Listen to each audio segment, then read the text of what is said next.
predicting the Philippine GDP growth in the third quarter of 2021 and in 2020, as well as the most accurate in predicting Philippine inflation rate in 2018 and 2019. Let us all welcome our RCBC Chief Economist, Mr. Michael Ricafort.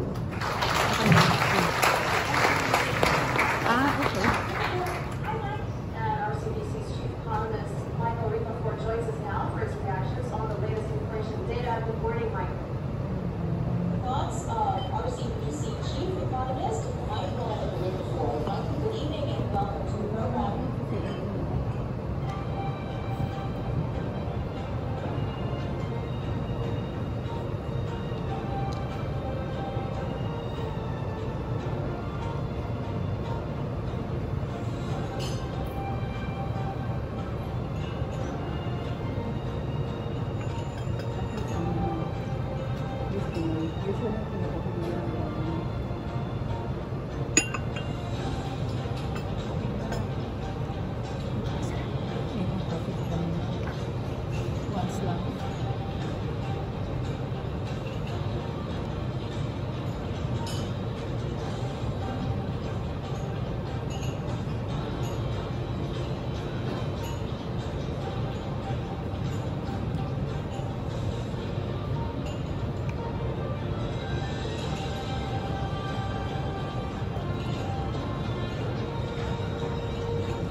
Pleasant afternoon to everyone. So thank you so much, Jody and Pam, for the generous introduction. So yeah, I'm happy that this is our first in-person briefing. So before this, I just presented this morning on the way here. We gave a briefing to the Presidential Communications Office because of the latest developments on inflation, on exchange rate. And just yesterday, I just had the presentation to Japan-based RNI, the credit rating agency.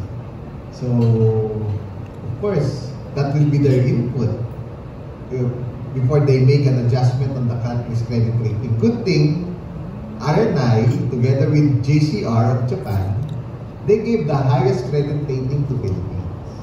JCR, it's already A credit rating. So let's see if RNI, I told them, hopefully we'll get an A also for the credit rating. That's already 3 notches above the minimum investment grade. Others are like 1 to 2 notches above investment grade, the likes of S&P, Moody's, and Fitch. So then, it was a busy day yesterday. It was the other day, Tuesday, I was supposed to go to Bacolod. But my flight was cancelled because of the volcano. Canlaon. Kundi, na-stranded ako dun. Makikita niyo siguro ko, nasa Zoom dito. Because flights were suspended, so hindi na ako tumuloy. So, syempre, importante ito. This is our first in-person. Dapat, in-person nga, dapat I must be here. So, unpredictable kasi yung volcano So, we'll make this, hopefully we'll make this afternoon as productive as possible. I have a lot of materials. So, I don't want to make you dizzy. I don't want to make you fall asleep if we just had our lunch.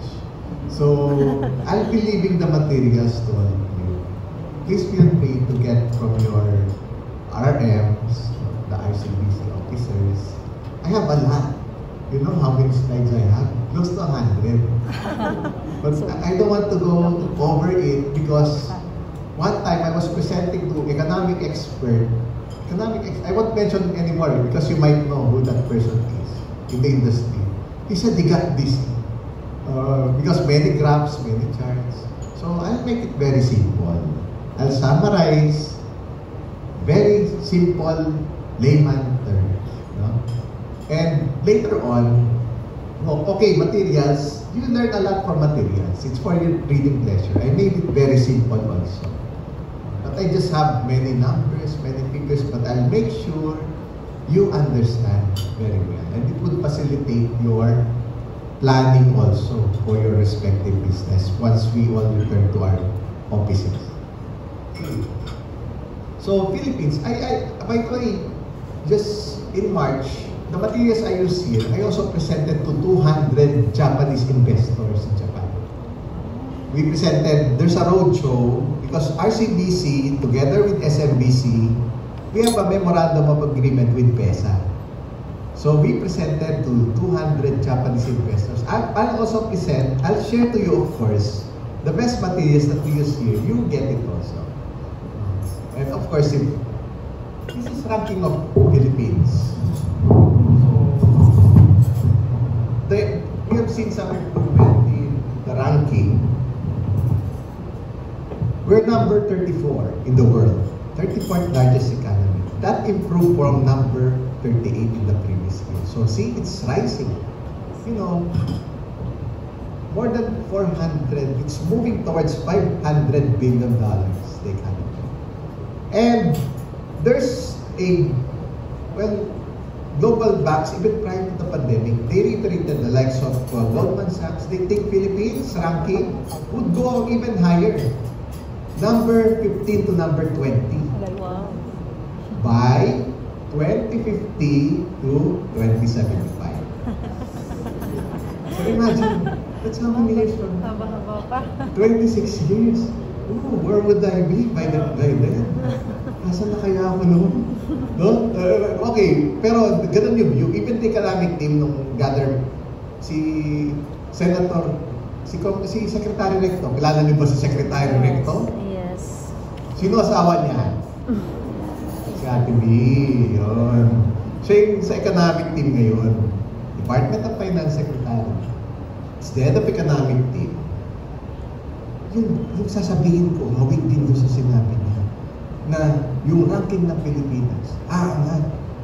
Yung binanggit ni Secretary Recto, Philippine ranking could go to number 14 in the world, could overtake France. Yun nga lang, matagal pa. Unti-unti. But we're moving in the right direction. Because Philippines is one of the biggest, or one of the fastest growing economies in ASEAN. Why? Walang nagsasabi. Bakit?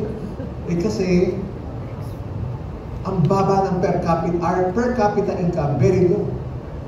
Wala pang $4,000. If you compare that to more developed ASEAN economies, may $10,000, $20,000, $30,000. Oh, kaya nowhere to go but umahabol tayo. Bakit? Why are we catching up? Okay, next slide. Population, the ranking of Philippines, number 12. Number 12. It's there, no? Number 12 in the world. And more than 113 Filipinos. More than 113 Filipinos. Number 12 na ang ranking ng Philippines. According to yung sabi ng Goldman Sachs, kasi they invented the term BRICS. Brazil, Russia, India, China, South Africa. Yeah, developed countries, then BRICS. After that, Philippines should be number 15 to number 20. Currently, we're number 34, but it's going higher. So,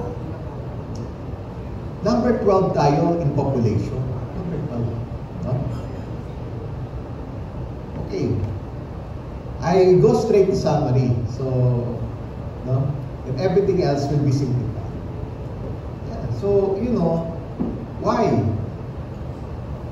Well, how come Philippines is fastest growing economy? How come the per capita has lagged, very low and catching up? Because of demographic sweet spot. Kasi last na yung Philippines is last in demographic dividend or demographic sweet spot. That's the most important catalyst for Philippine economy. Demographic dividend. Meaning, majority ng population already working age. 113 million Filipinos. ngayon, working age Filipinos, more than 50 million already. No? Last na yung Philippines. Why? Because it was, paborito yan sabihin, it's a favorite term of former BSP Governor Saite Tangco. Demographic sweet spot, demographic dividend. Because, majority ng Filipinos, more than 50 million working age, they can work already. So they can earn money, they have spending power, and young population below 25 years old. That's why growth is very fast. Because, Philippines is the last major economy to reach demographic sweet spot since 2015. Last ang Philippines. Japan was 50 years earlier, 1965. Hong Kong and Singapore, 1980. South Korea, 1985. China, 1990. Other ASEAN countries na una sa atin or ahead of us, 10 to 20 years. Moment na ng Philippines. Moment na. Kasi imagine niyo, biglang dumami yung working age. Bakit dumami yung working age? Kasi family sizes reduce, population growth reduce. Before, when the Philippines used to have very high family size, a lot of children, so poverty rate is higher. Now, medyo nabawasan na yung population growth. It's like a little over 1% na lang. It used to be 2%. Nakalahati, it's just half now. Population growth, mga 1.3%. So ngayon, it turned out, even poverty rate went down. Kasi if you have large family size, many children, there's poverty incidence, especially in provinces, impoverished areas. So now, nakapagtutok sila, dumami na yung tao na nakakapagtrabaho. No? Kaya, imagine niyo, bata yung populasyon. Biglang bibilihan ng, siyempre may trabaho na. They have work, they will buy vehicles, they will buy homes, they will start families, they will send their children to school, they would travel, they would shop, they would spend. That's why economic growth very fast. After reaching demographic dividend, economic growth is at least 6 to 7% in the foreseeable future, next 5, 10, 20 or so years. There's science into it. Those countries that were nauna ahead, who went ahead with demographic dividend, yun yung Asian miracle. Di ba? Ngayon tayo, moment na ng Pilipinas to catch up. Kasi coming from low base so we're catching up. Fundamentally. Alam niyo na ngayon yung sagot, di ba? Bakit fastest growing economy ng Pilipinas? Di ba? Nagka-catch up na, pati nga yung presyo ng bahay, mahal-mahal din.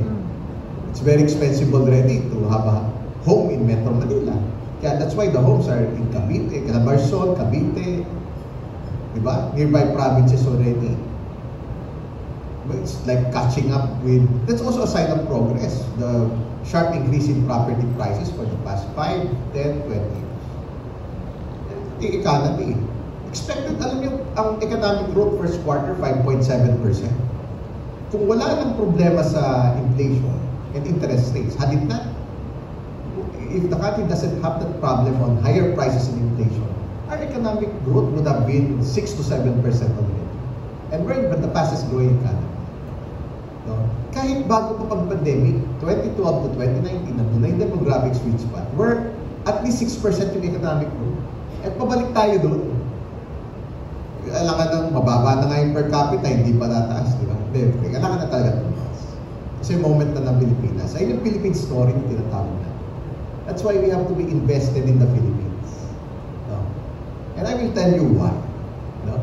Metric question, is it possible for us to become top 15 to top 20? Yes. No? There's evidence. Sige, say ko na, sabihin ko na ngayon. Ayoko na kayo i-suspend. May suspense pa, ayoko na. Because, pang ilan tayo sa remittances?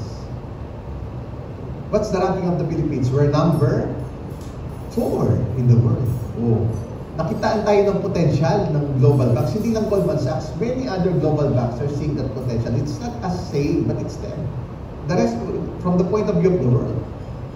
We're only number 4 in remittances, more than $14 billion, and still growing after India, Mexico, China, then Philippines, $40 billion na. Oh, meron ba yung mga kapitbahay natin, no? Wala. Sige. At teka, question ko sa inyo. Ano ba yung greatest resource ng Pilipinas? Ano yung greatest resource natin? Kasi we don't have much land. Di ba, tulad ng US, malaking lupa, Australia, Canada, Russia. We don't have oil. We don't have much commodities. Anong meron sa atin? Ano yung biggest resource natin? Oh. Di ba? Kaya nga, ano may Pilipino daw, parang lumang commercial ng Converse. Yung Chuck Taylor, do you remember that old commercial? They're everywhere. Di ba? Punta ka, buong mundo, Filipinos are everywhere. Imagine, if you see Filipinos everywhere around the world, malamang sa malamang, karamihan doon, magpapadala na remittance ng pera. O, yun ang pakinabang natin. That's different for the Philippines. No? Yun. Pangalawa, okay, people, no? People. Ito yung first part ng first pillar ng presentation. People. Sige, second pillar ko mamaya. Yung ano naman, yung sa digitization. Yun. Pero dito muna tayo sa people. So, okay, sa other people, yung pangalawa, BPO. Alam niyo ba anong ranking ng Pilipinas sa BPO? Number ano tayo? Number 2. Philippines is number 2. BPO after India. Alam niyo ba how much is being earned by BPO every year? Last year, $35.5 billion. This year, estimate ng Industry Association, $39 billion. ITBPM, yung organization. Ang estimate for the next 5 years, BPO would grow further, despite AI, more than $50 billion, overtaking remittances. You know how many Filipinos are employed by BPO? Right now, 1.8 million Filipinos. And it is expected to grow another, next 5 to 6 years, another 700,000 to 2.5 million. Alam niyo ba yung, alam niyo yung biggest component ng BPO?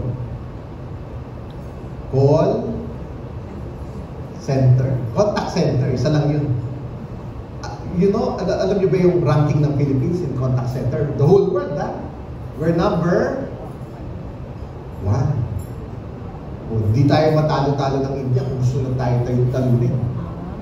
Di ba? Kasi nga, greatest resource natin, tao. Di ba? Kasi nga, aging na yung population sa developed world. So, we deploy OFWs or mag-outsource sila dito. Contact center. Alam niyo ba, 20 years ago, exactly 20 years ago, ang BPO, I was in Bacolod back then. It was my first time to be in Bacolod. Kundi, na-stranded sana ako sa Bacolod ngayon. Mahirap i-predict yung vulkan eh. No? Kung natuloy ako nun sa araw. 20 years ago, you know how much yung kita ng BPO per year? How much? $1 billion na. 1 billion. Eh ngayon magkano na? 35.5 billion. Recurring every alam niyo yung number of BPO 20 years ago yung employees? 100,000. Nakikita ko sa Bacolod ko na nandun ako 20 years ago. Parang yung salary nun, 12,000, 15,000. Mahal pa yung pera nun. Bago na yan, syempre. Masimula pa lang. Oh. Ayun. So, dati, halos naman, I pass by BGC almost every day. Dati, it's all grass. 20 years ago. E ngayon, it's filled up already. Look at the biggest banks in the world. They outsource in the Philippines. Name it. JP Morgan Chase, lumipat na nga ng building. New building, bigger building, di ba? No? Malapit sa build plans. Yung Wells Fargo nandun. HSBC. Di ba? Yung City, nagsimula yung sa Libis, so yung pioneer. Ay, yung pioneer ng BPO. Sa Libis. Eastwood, 1990s. The biggest banks in the world, nandito, here. Bakit? Ba't sila nandito? Nakakatipid sila because they save on costs. It just cost them 20 cents to the US dollar. 20% lang when they outsource it. 70 to 80% ng BPO from US.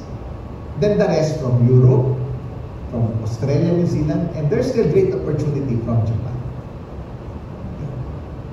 But there's also outsourcing from, well, here, in the export processing zone, electronics, meron din shipbuilding. Tsuneishi has been in Cebu for very long time, many years and decades. They've been outsourcing shipbuilding because there's supply of labor, professionals at lower cost. So yung pansinin nyo, the Philippines is positioning higher end of the supply chain. Yung mga damit, sapatos, na lang yung sa lower skill required doon, karamihan doon. Mga Vietnam, Cambodia, Laos, Myanmar. But higher end of supply chain, alternative to developed countries. Yeah, like shipbuilding here in Philippines. BPO, ganun din. Kasi, ano ba yung ina-outsource ng global banks? Lahat ng pwede i-outsource. Accounting, settlement, risk management. And it's counterintuitive. Whenever there's global recession and economic downturn, all the more that for global companies to stay competitive, they have to outsource. And now BPO is going to the provinces. Because very expensive already, property prices, very expensive leases, so they go to provinces. You have the likes of booming cities for BPO and property, Iloilo, Bacolod, Davao, de Oro. So tremendous increase in property prices over the past 5, 10, 20 years. So yun, pangatlong pillar, third pillar, other people, low-hanging fruit, tourism, tao, again. So, yung number of tourists natin, foreign tourists, 5.5 million. This year, ang estimate 7 million. Pre-pandemic, 8 million. You know how many foreign tourists in Thailand last year? More than 40 million. 8 times. So, ang laki ng potential ng tourism. Kasi bakit hindi tayo makakatcha? Kahit yung neighboring countries natin, Malaysia, Vietnam, Indonesia, nandun yung Bali, di ba? Kasi yung airport natin, puno na. Kasi, pansinin nyo, if you remember, yung mga lumang airport, di ba, green yung bubong. Kung naalala nyo, parang yung lumang building ng Tropical Land. Di ba, ganun yung mga lumang airport, panahon ni Marcos Sr. yun. Punta kayo sa NLEX, ganun din yung stopover, di ba? Ganun yung mga design dati. Ngayon, makikita niyo yung mga ganun, di ba, sa Davao, wala na, yung luma, nandun na, nasa kabilang side na. Ngayon, at least in fairness, lumaki na yung airport. Promising din kasi yung infrastructure, like yung NAIA modernization, that's 170 billion. New Manila International Airport sa Bulacan. San Miguel pareho yun. Yung modernization ng NAIA, tsaka yung sa Bulacan. And sa Sangley Point. Pati sa regionals din, modernized na yung airport, lumaki na. So, yung tourism low-hanging fruit, $8 billion per year. Di ba? 8 billion and growing. Sa Thailand, assume mo mag-spend yung turista $1,000 to $2,000. $50 billion. Kaya, let's do the math. Kasi taga-export processing zone kayo. Kailangan malaman niyo yung trade. Yung kita sa services pa lang to for people. OFW remittances, $40 billion per year. BPO, $35 billion. So, ilan na yun? 75. Tourism, plus 8. $83 billion. Pero, the Philippines imports a lot. The Philippines imports a lot. Alam niyo ba kung magkano yung net importation natin? Trade deficit last year. 52.6 billion. 2023. Yung record net importation natin, 2022, 57.6 billion. Ang lakas natin mag-import. Samantalang 20 years ago, noong panahon ni President Arroyo, $3 to $5 billion lang. Lumobo yung importation. Ibig sabihin, Maraming pera yung mga Pilipino. No? Maraming pera yung mga Pilipino. So, I'll show later on why. So at least 80 billion earnings from on the, di ba, yung OFWs, BPO, tourism, it's more than enough to cover yung importation ng Philippines. Na, nakaneto na lahat yun.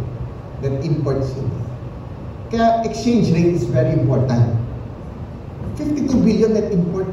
Kada piso, magkano yun? Magkano dagdag sa ekonomiya, yung gasto sa ekonomiya? 52 billion pesos agad yung dagdag, kada piso. Umakit na yung peso ng 3 piso na. This year, 6%. Yung dagdag gastos sa Pilipinas, 150 billion pesos kada. If you're importing. Kaya nga, pinoproteksyonan niya ng BSP. Nakaposte siya last year sa 50, hindi niya pinalagpas ng 57. It didn't go beyond 57. Ayun ang common question kahit sa mga nakausap ko sa inyo kanina. Common concern. So, align na tayo sa region, yung ibang ASEAN countries. Medyo mahina na nga tayo ng 1 to 2%. Yung 6% depreciation na yun. Yung depreciation over the past 2 years, nasa 15%. Mas mahal na mag-import. Mag-import ka ngayon, compared to January, 6% mas expensive na. Compared to 2 years ago, ano ba yung meron 2 years ago? Yung trigger ng inflation. Russia, Ukraine, war. Kasi yung oil producer yung Russia, nagkaloko-loko yung presyo ng oil. Kaya tuloy, galing sa zero interest rates. Record low by US, 0. Record low ang Pilipinas, 2% yung central bank rates. Kasi galing tayong pandemic, stimulate, biglang nagkagera. Umakit yung presyo, nagka-volatility. Yung langis. Di ba, yung nananahimik lang yung langis, although $92 per barrel yung NIMEX ko, nag-$130 yun. Naramdaman natin, tumaas yung presyo ng gasolina, ng diesel. Pero ngayon, alam niyo ba how much is oil right now? $74. Wala, it went down. That's the lowest in more than 2 years, 2.5 years actually. Because nagtrabaho yung central banks. They raise interest rates. Kaya yung US na 0, ngayon, nagtaas sila ng 5.25. It's already 5.25 to 5.5%. From 0, kaya that's why the dollar went up. US is just 0. Almost same as Japan. Now, everybody went to the dollar. Kasi many other ASEAN countries, they have lower interest rates than the US. Since the pandemic time. Philippines, from 2% record low, that's May, almost 2 years ago, May 2022. Last time we saw that, ngayon, it's 6.5%. That's the highest in 17 years. That's why it's very expensive now to borrow. Central banks, they're doing their job to slow things down, to control inflation, because their mandate is price stability. They will do everything. Kasi pag hindi nirenda yung inflation, if inflation is not managed well, it's gonna go up and spiral. Learning from the lessons of 1970s, 1980s, when there's geopolitics at play. We have 2 wars now. Russia-Ukraine, that triggered everything, the higher prices. And we have the Israel-Hamas war for the past 8 months. And Israel-Iran conflict, unprecedented since April. That's why central banks, their main tool, interest rates. They have been saying, we will keep interest rates higher for longer. That's their lever, to control inflation. Okay, fine, they slow economy, you hear risk of recession. We saw UK in recession for quarter of last year. Japan almost, but not quite. Almost recession. Even Germany, because of high interest rates, it was really deliberate and engineered. So oil prices and inflation would be low. So they have done a good job on that. That's the price. They're willing to have recession just to control inflation, because if not, look at what happened in the late 70s, early 80s. Interest rates in the US, in inflation, more than 10%. Other emerging market countries like Philippines, 20, 30%. No, not good. That's not good. There will be defaults, there's savings and loan crisis in US. So they learned their lessons already. So they hike rates to control. And good news now, hopefully they will cut interest rates already. The economic team of Philippines estimating 50 basis point cut this year. So good news. 50 basis point cut by US. 50 basis point cut also next year. So total of 100 basis point cut. So